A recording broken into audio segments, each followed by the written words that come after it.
The air in room 407 still feels heavy, even after all these years.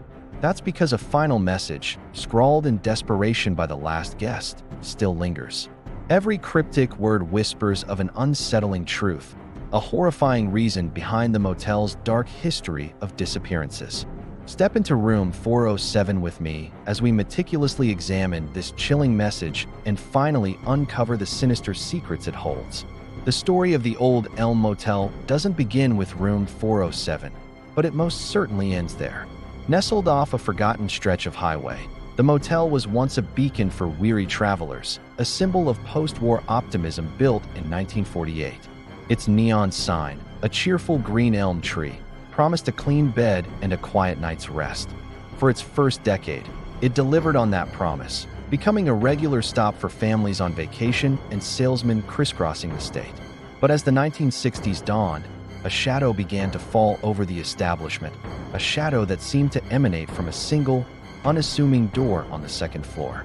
The first documented incident occurred in the summer of 1962. A traveling musician named Robert Bobby Vance, known for his soulful blues guitar, checked into room 407. He was scheduled to play a gig in the next town over, but never arrived.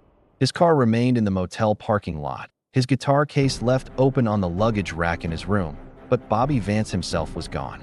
The local sheriff conducted a cursory investigation, concluding he had likely skipped town, perhaps to escape gambling debts mentioned by a few locals. The case went cold, filed away as just another drifter moving on. 5 years later, in the autumn of 1967, the motel's ledger showed a new name for room 407, the Miller family. David and Sarah Miller, along with their 7-year-old daughter, Emily, were on their way to a new life on the West Coast. They were tired, their station wagon packed to the brim, and the Old Elm looked like the perfect place to rest. They checked in, bought snacks from the vending machine, and retired to their room. The next morning, the housekeeping staff found the door ajar. The beds were slept in, a half-eaten bag of potato chips sat on the nightstand, and a child's worn teddy bear lay on the floor. The Miller family, however, had vanished without a trace, their car still parked right where they had left it. This time, the disappearance couldn't be so easily dismissed. A family doesn't just abandon their car, their belongings, and their future. A statewide search was launched, but no leads ever surfaced. The motel owner at the time, a stern man named Arthur Gable, insisted the family had checked out before dawn, though no one saw them leave. The official investigation eventually stalled, leaving a cloud of suspicion and fear hanging over the Old Elm. The local community began to whisper. They talked about the room, about strange noises at night, and about a feeling of profound sadness that seemed to seep from its very walls. The final, and most crucial, piece of this grim puzzle fell into place in 1978. A journalist named Julian Croft, intrigued by the growing legend of the Vanishing Room, decided to investigate the cold cases for a feature article. Croft was a skeptic, a man who believed in facts and tangible evidence, not ghost stories. He booked room 407, determined to spend a night and debunk the myths. He was the last person to ever officially check into that room. After he missed his checkout time, the manager used a master key to enter. The room was empty, Julian's notepad and tape recorder laid out on the desk, but the man himself was gone. It was on that notepad that investigators found the message. It wasn't a neat, organized set of notes. It was a frantic, almost illegible scrawl, written with such force that the pen had torn through the paper in several places. This wasn't the work of a calm investigator. It was the final, desperate testament of a man who had stumbled upon something truly terrifying. The police photographed the note, but its cryptic nature offered no clear answers, and it was soon filed away with the rest of the baffling case evidence. The Old Elm Motel, unable to shake its macabre reputation, closed its doors for good a year later, leaving room 407 to its silence. For decades, that message remained a forgotten footnote in a bizarre local legend.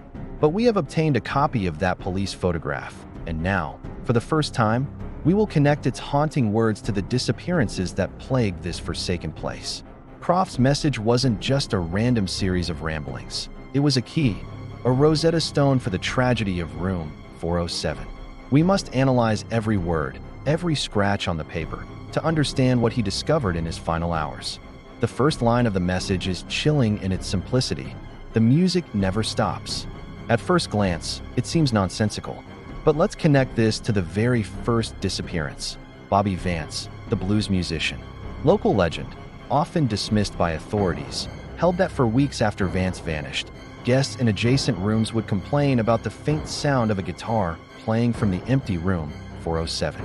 It was always described the same way, a mournful, soulful blues melody playing over and over again. Croft, a meticulous researcher, would have undoubtedly uncovered these old reports. Did he hear it too? Was the music not just a memory, but a lingering, active presence? The next phrase scrawled on the page is even more unnerving. She misses her bear. This is an undeniable, direct link to the Miller family. How could Julian Croft have known about Emily Miller's teddy bear? It was a minor detail, mentioned in the initial 1967 police report, but never publicized. It was found on the floor, seemingly dropped as the family was taken. Croft must have dug deep into the case files, but the wording he uses, "she misses her bear," is deeply personal. It's not the detached observation of a journalist. It suggests a presence, the spirit of a little girl, communicating her sorrow and loss directly to him.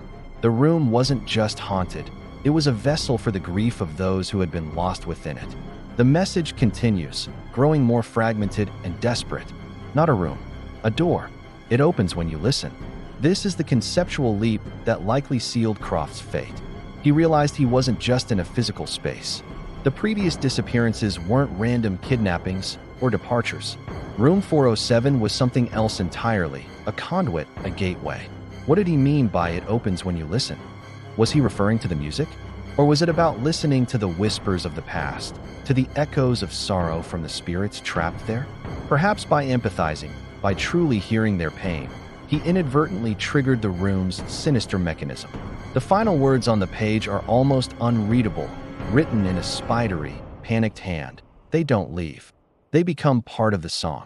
This is the horrifying culmination of his discovery. The victims of room 407 were not transported somewhere else. They were consumed.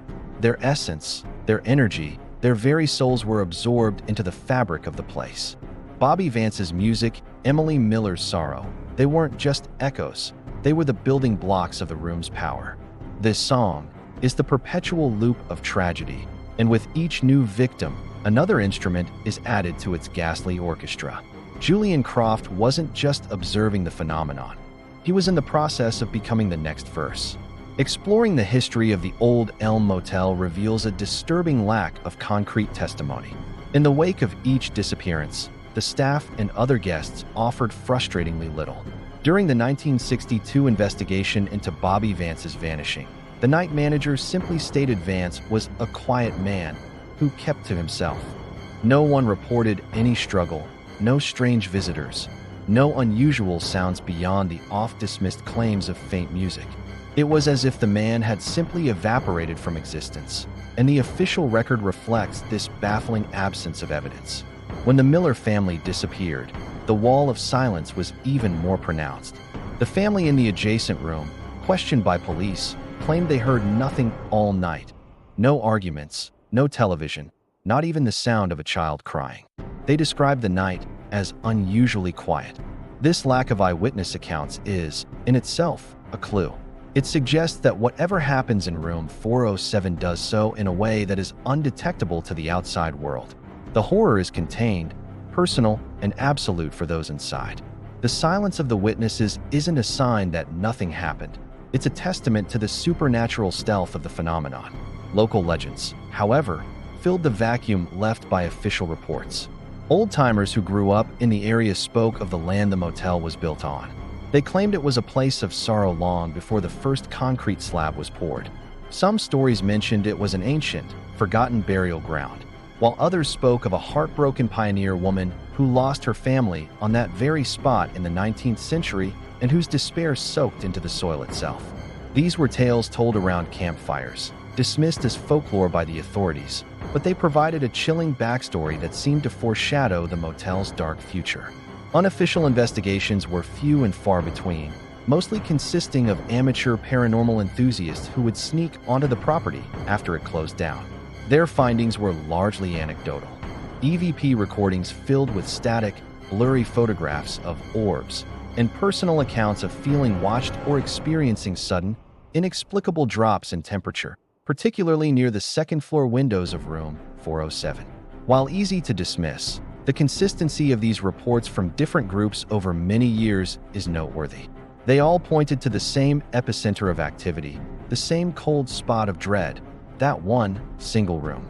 Julian Croft was the only one who attempted a professional, methodical investigation, and his disappearance served as the ultimate, terrifying validation of the legends. He went looking for a story and became its final chapter. The scrawled note, the historical context, and the ghostly silence from witnesses all paint a single, terrifying picture. The victims of room 407 weren't taken by human hands. They were lured, listened to, and ultimately absorbed by a place that feeds on sorrow. Bobby Vance's melancholy music, the Miller family's lost future, Julian Croft's inquisitive mind, they all became fuel. The room doesn't just contain ghosts. It curates them, weaving their tragedies into a perpetual, silent symphony of despair that waits for the next curious soul to press their ear to the door and listen. The final message wasn't just a warning. It was a description of the afterlife that awaits anyone who stays too long in room 407. The old Elm Motel still stands today, a decaying monument to a forgotten highway and the lives it claimed. The windows are boarded up, the paint is peeling, and the once vibrant neon sign is a rusted skeleton.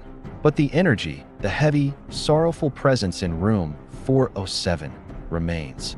Julian Croft's final, desperate message serves as the only testament to the truth. It proves that some mysteries are not meant to be solved, and some doors are best left unopened. The story of room 407 is a chilling reminder that the line between our world and the next can sometimes be as thin as a motel room wall. Have you ever experienced something you couldn't explain in a seemingly ordinary place? Share your own stories and theories in the comments below.